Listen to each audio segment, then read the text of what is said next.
Team Liquid, and I'm here with QXC at IEM Intel Extreme Masters New York at Comic-Con. So how are you doing today? Good. It's Sunday now. We've been watching the finals. Went to visit around Comic-Con, got some stuff that I like, and just generally been having a good time. I noticed you brought your girlfriend with you today. Is she mainly here to support you, or to actually check out Comic-Con? Are you guys both fans? So we live in Pittsburgh, which is about an hour plane ride. Since I had my hotel from qualifying for the event, it's pretty inexpensive for her to come along, and it's been a while since she came to an event. So she's here to support me, but also here just to check out the convention center. We spend time together, and yeah, it's just been fun. That reminds me, I know that you've stayed at the Clarity House for some time, right, in New York City or in Long Island. What has your living situation been like for the past year or so? So at the end of last year, I was in the Complexity House. Then I went to Pittsburgh. I moved in with my girlfriend, and I've been living there since. Except for a brief, like a month or so, where I stayed in the Clarity House. That's about it. I practice and I train by myself and play with people online, stuff like that. So this is a little off topic, but I know that you do some parkour, right? Did. Okay. Can you show us some? Are you serious? Yeah. It's not like a thing. Like, what would I parkour?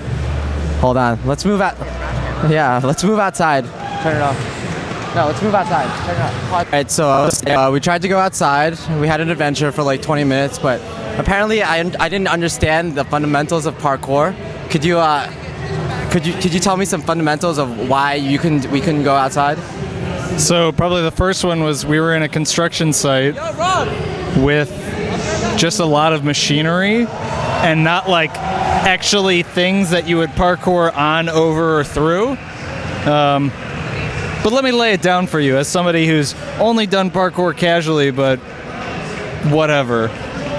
Basically, in practice, actual parkour is really only used in an emergency because it's a way to navigate what's generally an urban environment at an extremely quick pace.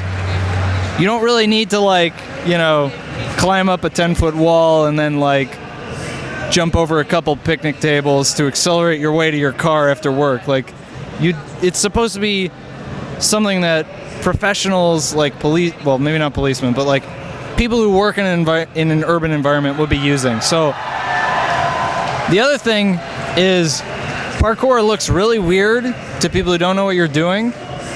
And for those who are more mindful of repercussions, they realize that it can be a serious liability for you to be practicing parkour on their property, depending on how the legal stuff, if you get injured on someone else's property, whatever, that kind of thing. So in general, whenever you're actually practicing parkour, you don't do it on someone's property if they're around. We walked outside, there were a lot of people around. When we were outside, you taught me another tenet of parkour, which was always look behind the thing you're parkouring over. Are there any other rules like that? So pretty much all the rules of parkour, the general guidelines, when you first get into it, are designed to keep you safe. So look before you leap. Always look at the other side of whatever it is you're about to jump over, so you never really know. And other things are working within your limitations. The easiest way to get injured is to try and do something that you don't feel confident doing.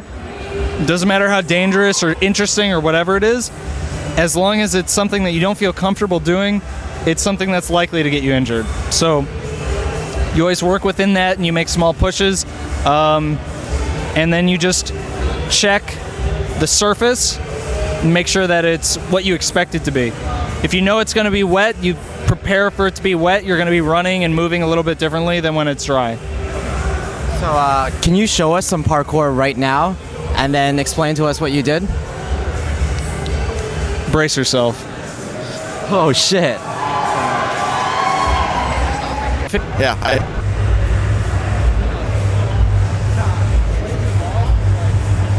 Do? And how can I learn it? So it's like a vault. I don't remember the exact name of it, but basically the idea is you maintain your horizontal momentum while propelling yourself over an obstacle that would be in your way.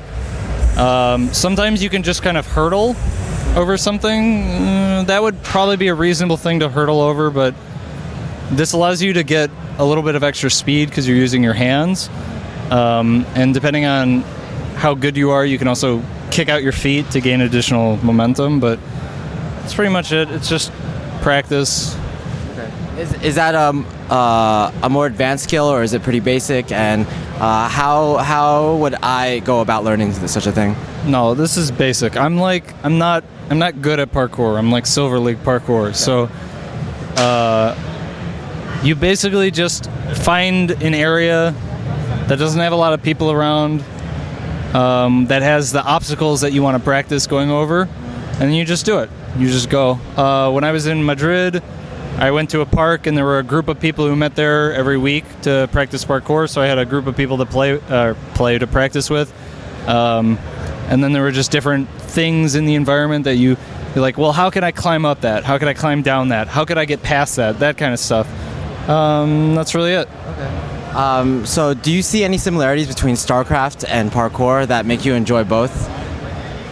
I mean, parkour is like a single-player activity, so they both require a lot of practice. But again, like I'm not good at parkour, so usually a lot of the similarities that you see between activities come when you understand both activities at a high level, and I'm just not there.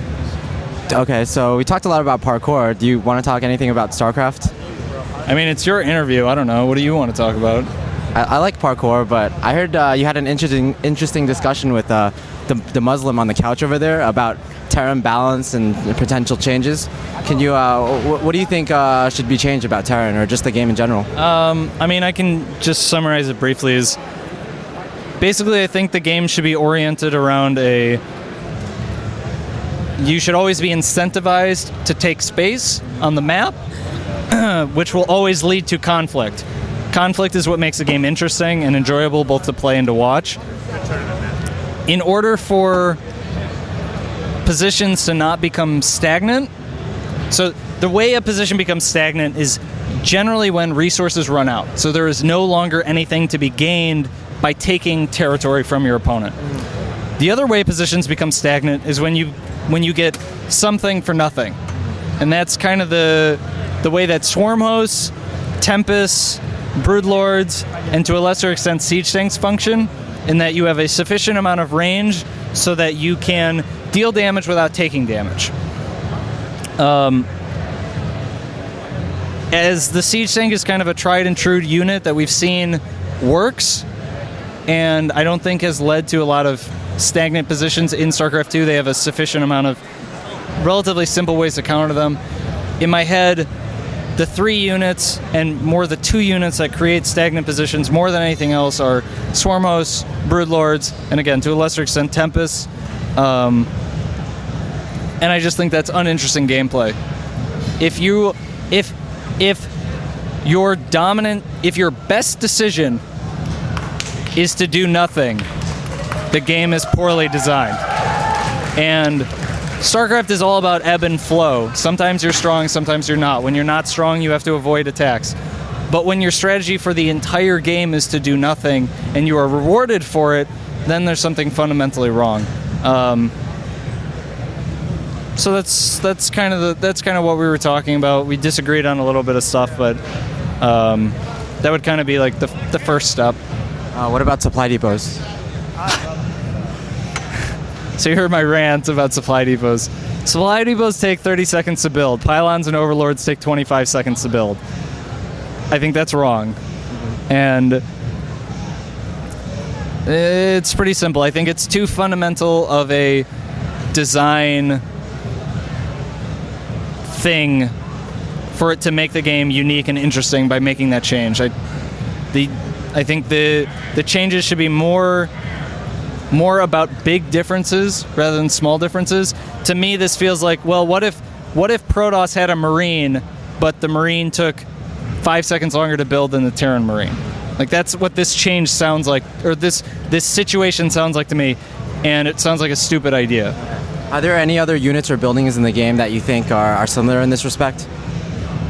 That like the 3 races aren't congruent? I think in general Blizzard's done actually a fantastic job of making the units different, and that's what leads to all the interesting gameplay. I think I don't really like Protoss Air in general. Against Terran, Void Rays really only have one place, and that's in all-ins. Oracles also, in general, only have one place. And we don't see a lot of Tempest. I almost feel like if those 3 units were consolidated into maybe 2 units that were like a little more interesting or different, that might be useful. But before anything else, balance is really a one step at a time. You never know what will happen until you change something else, and so it's just you can't look at the game and be like, I would change all these things. It'd be like, well, these things don't seem right to me, and so I would start with that and then go from there. Okay. I think it's time to wrap it up a bit.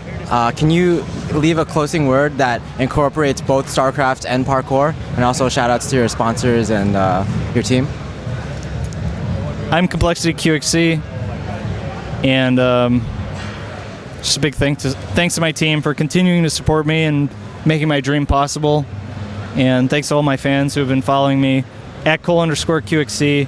Check me out at Twitch, coL.qxc.